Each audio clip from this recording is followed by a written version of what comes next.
Hey there, freedom lovers. It has been a really surprisingly great month. Even though I both had to call the cops and we had the cops called on us. But let me give you some of the stories.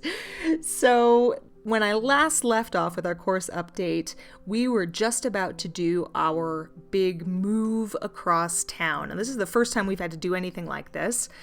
And it was, of course, due to Corona.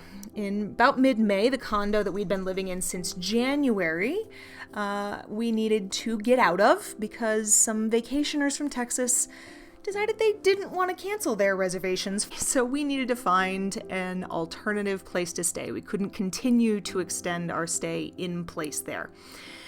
And honestly, we found our place fairly quickly, fairly easily. I was able to, use my usual strategies, and within about 24 hours, I found us a beautiful 3-bedroom home right outside Santa Fe, about 15 minutes outside town. And we were kind of feeling a little bit relieved about the move, to be quite honest, because the area right near our condo was a bit of a party zone. And in fact, on the final night that we were sleeping there, I finally got fed up and called the cops because they were literally having a blaringly loud dance party in the parking lot right outside our bedroom windows. So that's the first half of that story. We'd been listening to the bass bumping every single day for months. Usually it was like 3, 4, 5 o'clock in the afternoon. So I'm like, whatever, it's annoying, but we'll deal with it.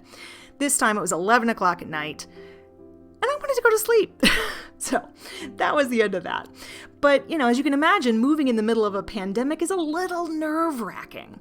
And we got a little bit of a surprise from the host. She had implied that the place was going to be empty prior to us taking up our residency. And so I was like, all right, great. It's been empty for weeks. Shouldn't be a problem.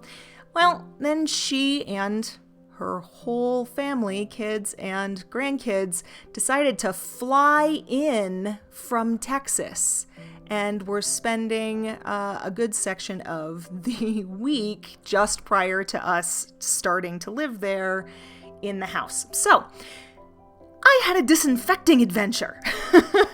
I basically came over fully masked up, fully gloved up with a bottle of bleach, and I wiped down every possible surface I could find in order to feel slightly better about moving into the new house.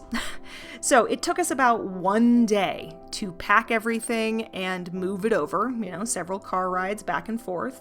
And it took me about 1 day to get everything unpacked into our new home. So it really went about as smoothly, other than the disinfecting adventure, as you could possibly hope. And really, this house is beautiful. I'm kind of feeling a little bit spoiled.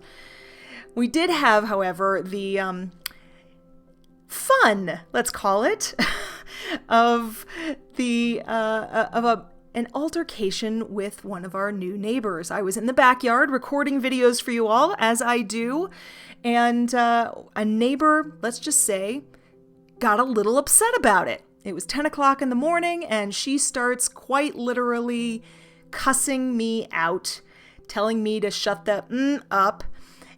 And basically, getting very upset about the fact that there was a woman talking in her backyard. Find out a few hours later, she called the cops. And she reported the house as a short-term rental, being rented in breach of the state's health ordinance. So, we had the cops show up at our door, and we had to actually talk to them and explain, no, really, we had been in Santa Fe since January, that we had only moved into this house in the last few weeks because we were trying to respect the health ordinance and stay and shelter in place, but that we've been forced to move out of our previous place because of other vacation renters. And so we gave them the whole story, and they basically said, yep, y'all are good. Never mind, you're fine.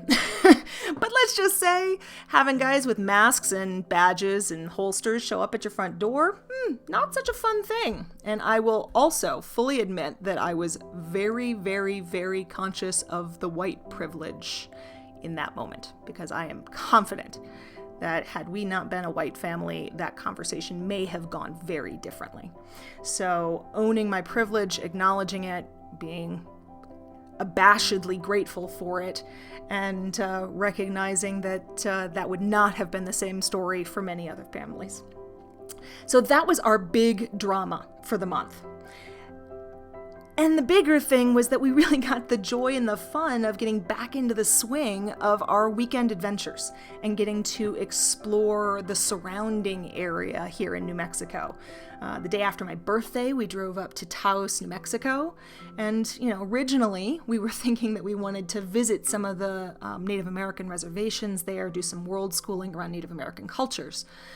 Unfortunately, the tribal lands have all been closed off appropriately to non-tribal members because particularly the Navajo tribe has been horribly hardly hit by COVID. Partially because many of the infrastructure projects that would bring running water to these communities have been delayed due to politics. And it smashes my heart the more I think about it.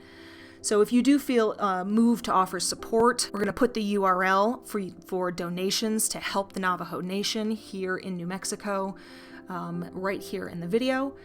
Several weeks ago, we offered donations in kind for some diapers and other supplies that they were specifically requesting for. I know I do have many friends who are in the process of making a lot of cloth masks, and they are also accepting donations of those. So if you are interested, all the information can be found at this URL. I do nothing but wish them all of the best through this very hard time. So our plans to visit Taos looked a little different than we would have liked. We ended up having a picnic at the park. We drove a little bit around Old Town. We stopped at the San Francisco de Asís Church, that's obviously referencing St. Francis of Assisi. That's in Ranchos de Taos, which is actually over 200 years old and has been captured in art by Georgia O'Keeffe and Ansel Adams, and fully acknowledge my photos do not compare. But it was peaceful, it was lovely, it was a wonderful way to spend an afternoon just seeing the beauty of this countryside as well as enjoying this lovely space. And the next weekend we drove down the Turquoise Trail through Madrid, New Mexico. They do call it Madrid, not Madrid. Which entertains me to no end, kind of like Versailles as opposed to Versailles. But anyway, we had visited Madrid a few months ago, and so we didn't stop on this occasion. Instead, we headed straight down to Old Town Albuquerque, where we had not yet been. We kind of came to the realization that we really couldn't leave New Mexico without at least pausing for a little bit to visit Albuquerque, but our original plans of going down there in March, April, that didn't quite happen for obvious reasons.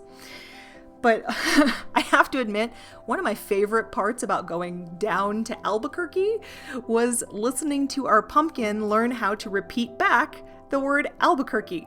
Here you go. You want to listen to this because it's way too cute. What town are we in? Albuquerque. Good.